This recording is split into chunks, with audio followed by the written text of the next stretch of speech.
Le rassemblement du 40e anniversaire dans le Grand Palais du Peuple à Beijing a débuté avec des vœux et des souhaits sincères, soulignant les liens entre les deux rives du détroit.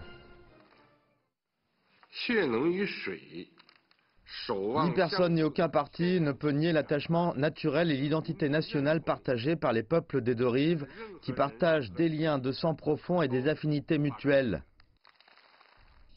Dans son discours, le président Xi a souligné que les affaires chinoises devaient être décidées par les Chinois eux-mêmes. La question de Taïwan fait partie de la politique domestique de la Chine. Elle fait partie de l'intérêt fondamental de la Chine et concerne les sentiments des Chinois.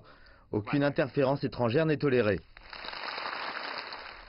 Le président Xi a également déclaré que bien que les deux partis aient des systèmes sociaux différents, cela n'arrêterait pas le processus de réunification. La politique d'un pays deux systèmes a été établie pour s'accommoder de la réalité taïwanaise et sauvegarder les intérêts et bénéfices des compatriotes taïwanais.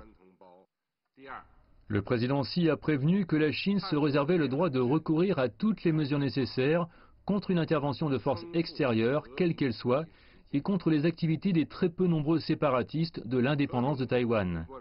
Il a cependant affirmé que de telles mesures ne seraient absolument pas appliquées aux compatriotes taïwanais.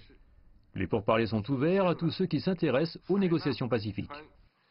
Ce n'est qu'en remplaçant la confrontation par le dialogue, les querelles par la coopération, les jeux à somme nulle par des résultats gagnant-gagnant, que nos relations entre les deux rives du détroit pourront connaître une stabilité à long terme.